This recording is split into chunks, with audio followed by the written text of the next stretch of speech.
Uno.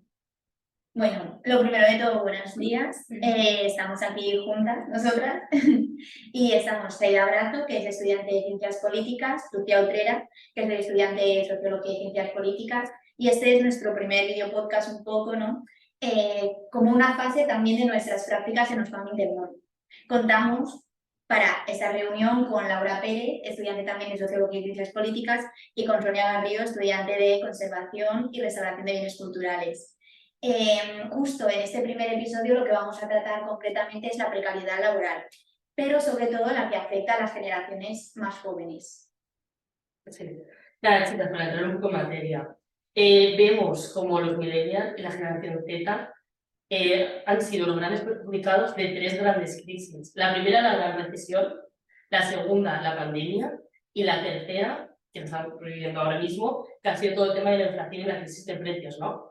Entonces, lo que queremos aquí analizar y mencionar es que con todas estas crisis, los más perjudicados han sido los jóvenes que se meten en un mercado laboral muy precario y que encima, por ser jóvenes y entrar como de nuevos, se nos trata de peor condición y tenemos acceso a peores trabajos en condiciones mucho más precarias. Entonces, lo que queríamos comentar es que muchas veces parece que vamos a ser eternamente jóvenes, ¿no? Que eternamente vamos a tener trabajos precarios. Entonces, esta situación, Oxfam, en uno de sus informes, lo llama la maldición de la eterna juventud. ¿Qué es esto, no? De que vemos que gente que ya está acercándose a los 30 o que ya tiene 30 años o más de 30, no ha conseguido aún un trabajo digno que le permita emanciparse, y vemos como que parece que la sociedad nos trata siempre como jóvenes. ¿Cuándo dejamos de ser jóvenes, no? De eso, ese círculo vicioso, de que tienes casi 30, estás viviendo con tus padres, tienes un trabajo a jornada partida, que con mucho ganas 600 euros al mes, y estás aquí eco-living con gente. Entonces, eso es lo que queríamos analizar un poco y también dar nuestro punto de vista y experiencias personales. La juventud, por ejemplo, nacida tanto en los 2000 como en los 90, que son la generación Z, los primeros, y los segundos, la generación de los millennials, somos de las generaciones que menos crecimiento económico hemos, no sé, experimentado. Por ejemplo, con 20 años, los nacidos en la década de los 60 tuvieron un 40% de crecimiento económico superior a los del 2000, pero es que cuando tenían 30, un 50% de crecimiento superior a los, a los nacidos en los 90, ¿no? O sea, comparativamente estas cifras dan un poco de miedo. Sí. Vemos que los jóvenes de ahora, los primeras cuentas, son mucho más pobres que los jóvenes de hace 30 años, ¿sabes? Entonces yo quería comentaros en plan de cómo creéis que todas estas crisis que vamos encadenando, porque hemos nacido en crisis. Sí, hemos nacido en crisis. crisis. Tal cual. ¿Cómo creéis que estas crisis están afectando la vida de los jóvenes? Entonces, pues de todas las maneras posibles, o sea, psicológicamente y materialmente. No sé, es verdad lo que dices, o sea, no tenemos como la oportunidad de adquirir cierta independencia económica hasta que somos ya muy mayores, incluso teniendo un grado, un máster, experiencia laboral, incluso trabajando. No puedes como, no vas a adquirir la misma independencia que tenían tus padres, teniendo incluso menos formación, menos experiencia a nuestra edad.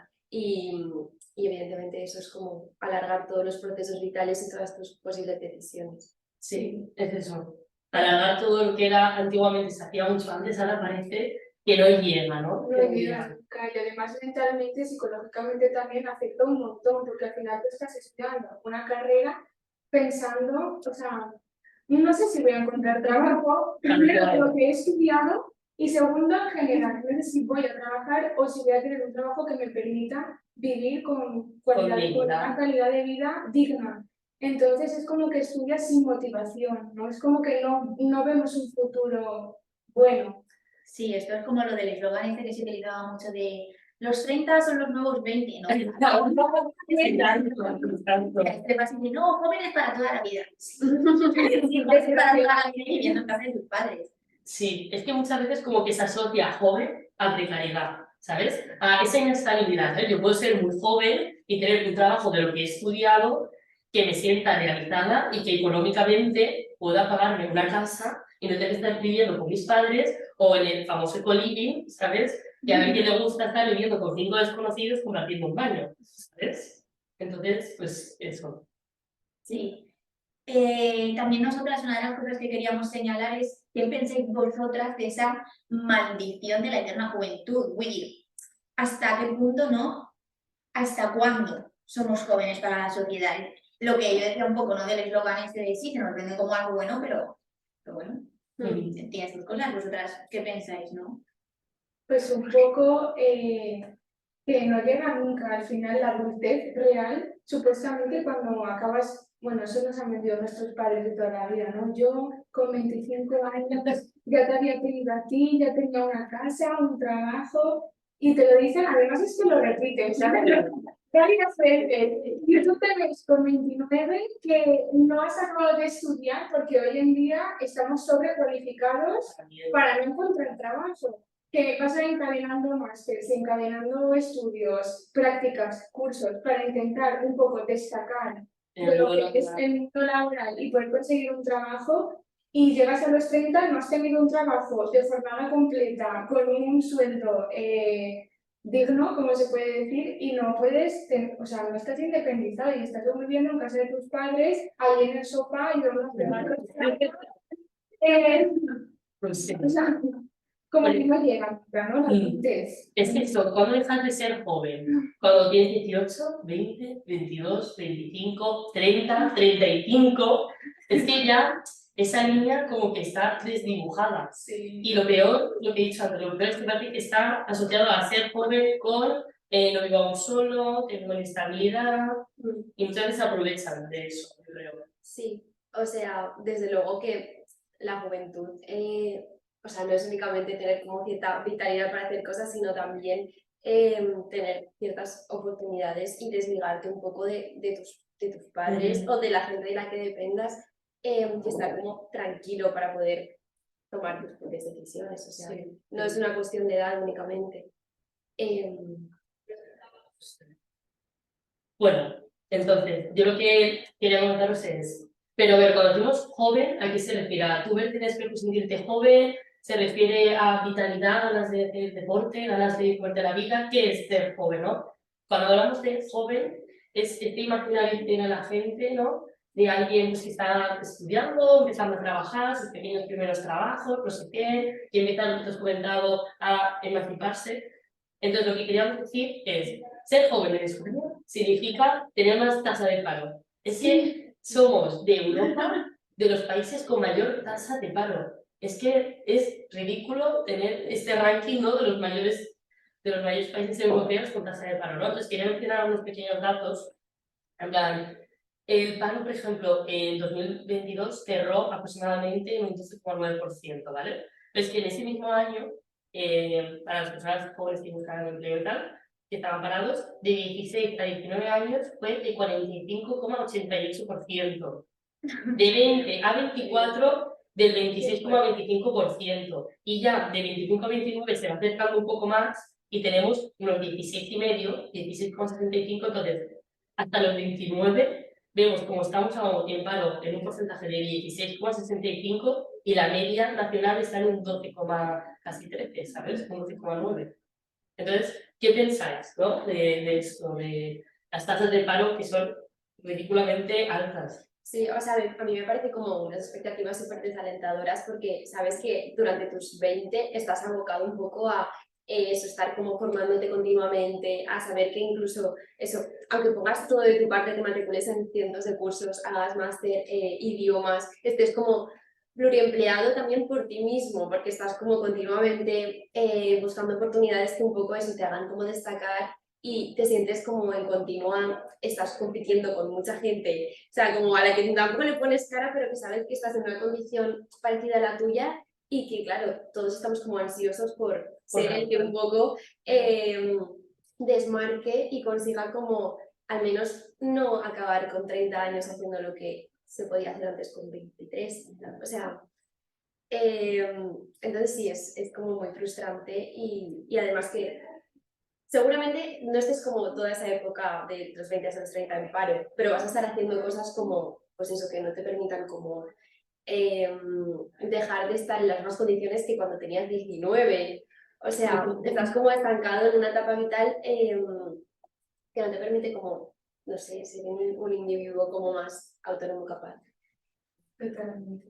Sí, yo creo que eso, y que además que llegará a un punto que eso será un poco insostenible, ¿no? Porque al final, bueno, ya estamos viendo que cada vez más gente o que cada vez entra más en la mentalidad de la mayoría de la sociedad, ¿no? El poder estudiar un grado, el poder estudiar una carrera, luego hacer un máster, que hay mucha gente que desde luego todavía no está entrando a la universidad o que no está entrando, digamos, en una formación o formación profesional que tenga tantísimo prestigio, pero que llega a un punto que quiero decir, físicamente, o sea, de forma material, o sea, vamos a tener que acabar de estudiar a los 50 años, porque cada uno necesitaremos 10 carreras y luego ya no es únicamente el coste económico, sino el coste de la persona en un sentido muy amplio, de saber que tienes que estudiar no sé cuántas horas, que tienes que trabajar, todo por desmarcarte, cuando lo que estamos viendo es que estamos sobrecualificados.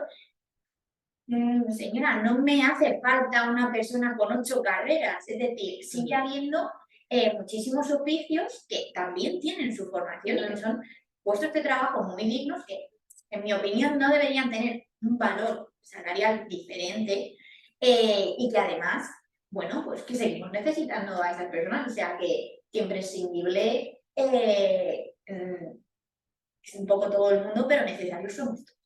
Y eso, y ves, por ejemplo, una oferta de trabajo y te piden, vamos, que parece que te vas a la NASA, ¿sabes? Por ejemplo, el inglés que tienes siempre, o sea, a mí personalmente me gusta, ¿sabes? Y ya que he conseguido un nivel así más alto, estoy como tranquila porque te generan una ansiedad con el inglés, tienes que tener mínimo un nivel C1, ¿sabes? O sea, generan, es lo que se comentado todo el rato, necesitamos todo el rato saber de todo, tener muchos máster, pero eso, hoy en día, si no tienes inglés, es que parece que te culpabilizan. Yo me sentía culpable de decir, es que claro, yo tengo que aprender inglés porque si no, madre mía, no me van a coger en ningún lado y te genera esa ansiedad, ¿sabes? Y cuando tienes el inglés es, ¿qué otro idioma puedes aprender? Porque Siempre solo con inglés no, todo el mundo sabe inglés. Claro, es un mínimo, ¿no? O sea, sí. tienes que saber. Pero son barreras. A ver, es que tampoco todo el mundo sabe un buen inglés, ¿sabes? Porque nos lo imponen y es bueno saber idiomas, pero esa ansiedad, ¿no? Continua de títulos, tengo que sacar este título de este idioma. Mejor que tengo otro idioma para destacar. Y es como, señor, no necesito tener 3 carreras, 4 másteres y 5 idiomas, necesito un empleo. O sea, necesitamos más empleos, Y no más carreras. sí, y ligado a esto, muy rápido, ¿creéis que los gobiernos, da igual de qué color sean, de qué partido, no sé qué, pero creéis que cuando entran al gobierno de verdad se preocupan por los jóvenes? ¿Creéis que es un tema central en las agendas de, ay, que están preocupados por todo este paro, por toda esta inestabilidad? A ver, desde luego sí que es algo que está como en el debate público, ¿no? O sea, tenemos unas tasas tan altas y en comparación con el resto de Europa que es imposible como que pase desapercibido, pero sí que es verdad que como electorado, o sea, el sector de los jóvenes a veces no se le presta tanta atención porque, por ejemplo, la gente como mayor o sea, vota más, creo recordar. Y bueno, pues ahí entran como intereses electorales, políticos, la reforma de las pensiones pues nos va a afectar más a nosotros, pero como lo vemos tan a largo plazo, pues a lo mejor eso no nos quejamos tanto, o sea, son, no sé, entran muchas variables, es como, bueno, sí, supongo que yo sí que he escuchado hablar de salud mental en jóvenes, pero también es como, salud mental en jóvenes, ¿por qué? O sea, como que estamos así, como si estuviéramos locos, como la situación. Loca, sí. Sí, salud mental en jóvenes, pero luego psicólogo, o sea, para el psicólogo público hay que rentar hijos y el privado no me lo puedo pagar porque no tengo un puesto de trabajo. Sí. Tal cual. Yo personalmente quería mencionar que yo veo que no hay un partido fuerte que haya cogido como el tema de la juventud, ¿sabes? Que no, siempre vemos como, ay, este partido tira más a este sector de la población, este partido tira más a este sector, pero de verdad no veo un partido que esté muy comprometido con la juventud. Sí que puede haber alguno que es así un poco no tan fuerte, que sí que mencionamos el tema juventud, pero veo que desde los gobiernos, me da igual de que color sea, no se pone el tema de la juventud en el centro. Yo No, creo que eso tengo esa también- sensación como estudiante de ciencia política, también como persona que vive, ¿no? Aquí en España, ¿no? Que vota, no tengo esa sensación. Que yo creo que es también por lo que comentabas tú, de que realmente no nos sentimos dentro de lo que es la política, porque no vemos que ningún partido nos represente o quiera tomar como bandera por nosotros, ¿no? Y realmente dejar de hablar y tomar medidas y crear leyes y tomar acciones para que de verdad la gente joven podamos, o sea, tengamos un resguardo, ¿no? Porque realmente no lo tenemos. Tal cual. Hoy en día. Y ya por comentaros un poco más toda la situación que, bueno, estamos viendo que la cantidad de situaciones a las que se nos somete a los jóvenes en el mercado laboral son terroríficas. Entre ellas, la cantidad de contratos basura, porque decimos, trabajar en negro, no, perdón, ¿y los contratos que nos hacen qué? Sí, los legales. Claro, Los legales. entre ellos, pues las tasas altísimas de parcialidad y de temporalidad que sufrimos, ¿no? Que penséis un poco de eso, ¿no? De esos contratos, o sea, ¿qué experiencias tenéis vosotras o vuestros conocidos? Pues a ver, va un poco como al hilo con lo mismo, tú también crees que no hay nada mejor y a lo mejor te hacen un contrato que te parece una basura, pero piensas, necesito aceptarlo para ponerlo en mi currículum, porque si no asumo cierta cantidad de tiempo. O sea, por ejemplo, tengo un amigo que está pluriempleado, básicamente, es en su propio puesto de trabajo. O sea, se ha tenido que ir a otra comunidad autónoma solo, con unos alquileres altísimos que al principio él no podía pagar porque tenía un contrato de prácticas y le pagaban muy poco dinero, no podía pagar el alquiler y los gastos solamente con ese sueldo. Y ahora está haciendo trabajo de 3 personas más y sabe que están en unas condiciones muy malas, pero asume que tiene que estar 1 año y medio, por ejemplo, con esas condiciones, con tal de luego poder aspirar a otra cosa. O sea, es como que ya hemos asumido que, bueno, hay que sufrir un tiempo, o sea, sacrifico estos años de mi vida con tal de luego poder aspirar a algo mejor, o sea, y es un sacrificio como, pues evidentemente que se lleva muchas cosas por delante. Sí, la idea del mal trago hay que pasarlo cuanto antes lo pase, antes me lo quito encima. Sí, el mal trago es años de vida, básicamente. Sí. Pues sí. Yo he tenido trabajos en los cuales, por ejemplo, el que se me viene así más reciente, mientras estaba estudiando la carrera, es un sitio de comida rápida muy famosa, las hamburguesas. Y este sitio, lo primero de todo, tenía jornada partida y tenía un contrato de tiempo parcial. Y estábamos en verano y a mí no me importaba trabajar 8 horas al día. Pero no, era como, para ti, esto, ¿sabes? O sea, no tenía la sensación de que quisiera en ningún momento hacer un contrato de más horas. Entonces, si haces menos horas, significa también que vas a cobrar muchísimo menos. Cuando yo dije que estaba predispuesta a hacer más horas. Y nada, pues un montón de irregularidades me daban los horarios una semana antes, entonces eso me creaba ansiedad porque no podía hacer planes a largo plazo. También cuando me presenté a la entrevista, la gente estaba súper nerviosa. Me refiero que puedes trabajar ahí y ser súper digno y tener ilusión, pero, joder, en plan, notabas como una competitividad para un trabajo poco cualificado, que en realidad no tenía ningún vínculo con lo que estaba estudiando. Era como, madre mía, para trabajar en estos sitios parece que sea una competición con la gente, que eso también es tóxico con la gente joven que nos rodeamos. Si ya hay competitividad para unos puestos que no, en un principio no te exigen tanto nivel académico, imagínate para los que son, ¿sabes? Y nada, pues un montón de irregularidades. También he trabajado en restaurantes en los cuales me decían, aquí no hacemos contratos, lo tenemos en negro. Sobre todo eso fue cuando tenía 18 19 años, que no tenía ninguna experiencia y era como lo que tú decías de, ay, pues tendré que aceptar porque si no, porque claro, porque si lo tomas o nada, porque yo tiré currículums y no me cogían en ningún lado, para tiendas de ropa, supermercados, y fue este restaurante y dije, no tengas o lo dejas, aquí no hacemos contrato. Y ya está. Y eso, mi experiencia laboral no ha sido, ahora con la práctica sí, pero no ha sido nada relacionado con lo que yo estaba haciendo en la carrera. ¿Qué pensáis? Estaría guay, ¿no? De que las empresas pudieran guiarte, ¿no? También en tu formación académica, si es que tú lo quieres en la universidad, que pudieras trabajar con algo medianamente relacionado con lo que estás estudiando. ¿Qué pensáis? Es que lo veo tan surrealista, lo veo tan utópico que, o sea, no sé no puedo ni imaginármelo. Pero eso. Ojalá, ¿no? Ojalá. Y tenerte ahí horas que supuestamente salían a las 12 y salíamos a las 2 de la mañana. Sí.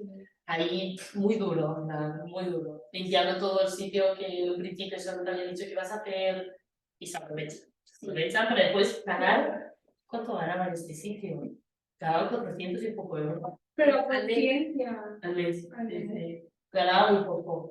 ¿Y qué pasa? Que, por ejemplo, el contrato que hicieron era como de prueba, ¿sabes? Entonces, a mucha gente lo que hicieron es, ay, lo he superado el mes de prueba, cuando en realidad ese mes era el mes duro que les interesaba tener ahí. Te contratan para agosto, ¿no? Pero luego... Es que esa idea también es mucho, ¿no? Incluso la gente que tiene contratos y que tiene contratos más largos, yo conozco muchos casos de, oye, pero es que, yo qué sé, del 15, que la gente parece que se vuelve loca, en plan, del 15 al 25 de diciembre, no, mira, es que son días en los que hay que estar.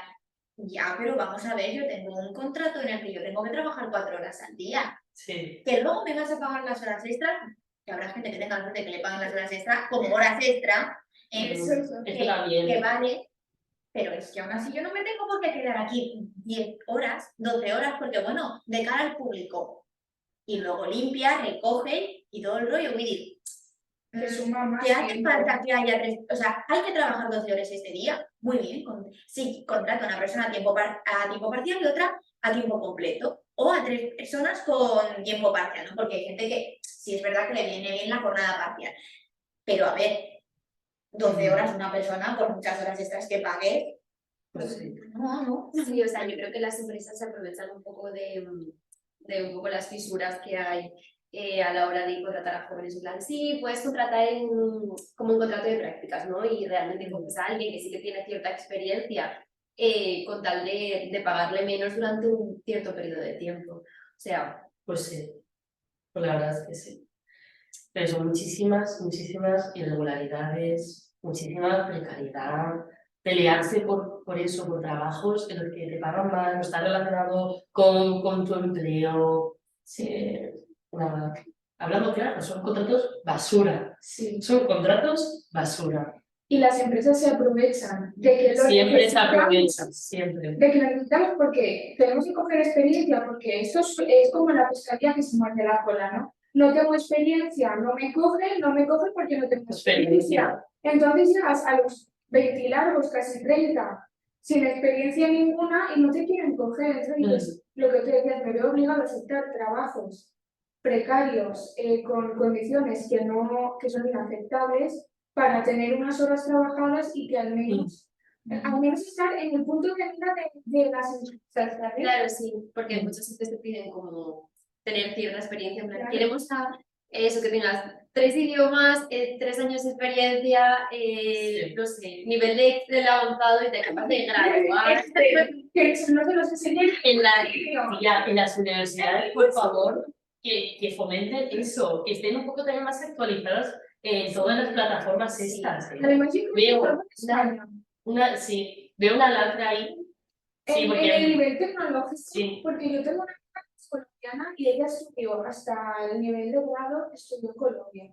Y ella vino con un nivel de habilidad, con Excel, con Photoshop y con todos los programas tecnológicos que en la vida me pensaría yo y mis compañeros de aquí, que hemos estudiado aquí toda la vida, tener ese nivel de manejo, ¿sabes? De ese tipo de cosas. Sí, en plan, un poco eso, nosotras nos pasa lo mismo.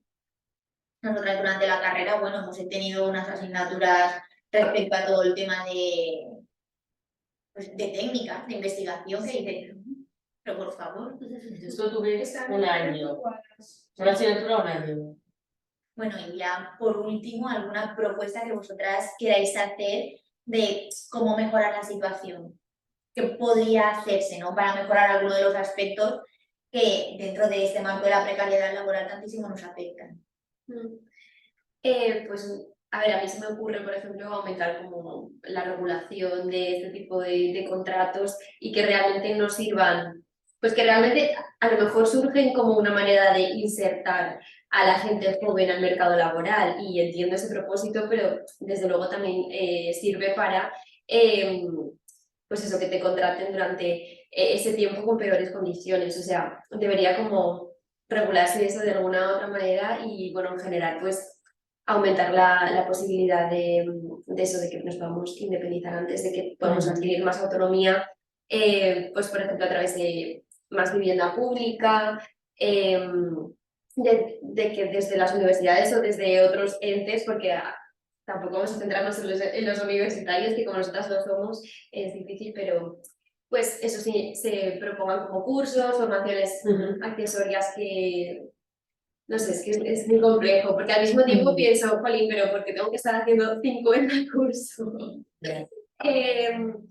No sé, es una cosa como estructural.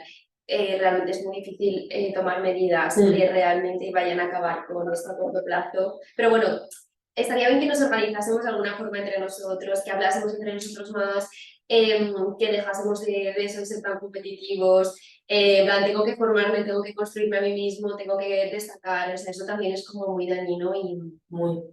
no sé. Yo creo que un problema ya en España, tanto para los jóvenes como para los no tan jóvenes, es el paro. Yo creo que desde el gobierno que esté, tiene que tener un compromiso claro con crear empleo. Con crear empleo. Es que ya no hablo de paro juvenil, hablo de un paro general también, de que hay muchísimo paro. Y es que tendría que ser, es que hasta crearía un ministerio, o sea, está el ministerio de empleo y todo eso, ¿no? Pero hasta se podría crear hasta un ministerio particular enfocado con el paro. Es que es un paro tan alto que crea que estos trabajos, como hay pocos, la mayoría son muy precarios, crea que mucha gente de clase media baja queda estos puestos y se reproduzca toda esta desigualdad y toda esta precariedad. Entonces, enfocarnos en muchísimas cosas, evidentemente, pero también en el paro, tanto en el general como en el juvenil. Y es que yo creo que entonces, en ese caso, lo que habría que hacer no es un ministerio concreto de empleo, sino un ministerio concreto de cambio de este modelo de desarrollo económico. Porque desarrollo económico también. Es un modelo económico que se concentra en muy pocos sectores, que son sectores que no generan valor. Tal cual. Y de estos sectores, dos opciones. O eres de los de muy abajo, precisamente porque se necesita, entre comillas, poca cualificación, hay muchísima precariedad, es decir, hay muchísimos huecos legales por donde la gente se puede meter. Y está la otra posición de, no, perdona, yo tengo mi empresa y hago y deshago a mi antojo. Por ejemplo, hoteles, Willy. Ya no son las personas concretas que están trabajando en el hotel. Son los dueños, por ejemplo, de los hoteles, ¿no? O sea, es un modelo que se alimenta a base de la precariedad y de pegarnos bofetones entre nosotros por conseguir un puesto en el que se te va a pagar mal, se te va a tratar todavía peor y que, bueno, está lleno de irregularidades y vacíos por todas partes. Sí. Esto es un jardín amplio, pero es Muy amplio y muy complicado sí, también. pero por lo último punto quiero decir eso, que por ejemplo vemos como países como Bélgica, Países Bajos, también está mucho China, Taiwán, están ahora haciendo todo su tejido enfocado, por ejemplo, con el tema de los TICs, ¿sabes? Que todo este mercado, no me quiero meter mucho, pero genera un valor muy añadido. Por ejemplo, España está muy centrada en el turismo, es una economía que a largo plazo es muy poco favorecida, ¿sabes? Entonces yo creo que también el país, así por ya cerrarlo porque es un jardín, debería también eso, mirar un poco más allá, actualizarse, ¿sabes? Con los mercados que están generando de verdad valor, las patentes, el I+D, todo esto. Y nada, vamos a ir a un jueguecillo para finalizar. En plan, el juego se titula Dime que eres generación Z o millennial, sin decirme que lo eres, ¿vale? Entonces yo voy a decir unas afirmaciones y si te ha pasado, te sientes identificada, bajas un dedo. A lo ¿Vale? mejor nos quedamos sin dedo. Sí, yo pienso que también, ¿eh? Vale. Baja un dedo si en tu teléfono móvil tienes descargado InfoJobs, Job2Day, LinkedIn, JobTalent, Job2Day, Before Work. Esta es mucha gracia, Before Work. Vale, vive para trabajar. Sí. Vale. Baja un dedo si eres graduado universitario o estás a punto de serlo y tu experiencia laboral hasta la fecha es en tiendas de ropa, supermercados, camareros, establecimientos de comida rápida, que quiero decir que son muy dignos, pero que sería un poco, pues igual con lo que estamos estudiando, ¿no? Baja un dedo si todos los contratos legales que has tenido han sido de media jornada. Baja un... tenía el horario. Vale, baja un dedo si tus contratos nunca han sobrepasado de los 3 meses. ¿Qué contrato?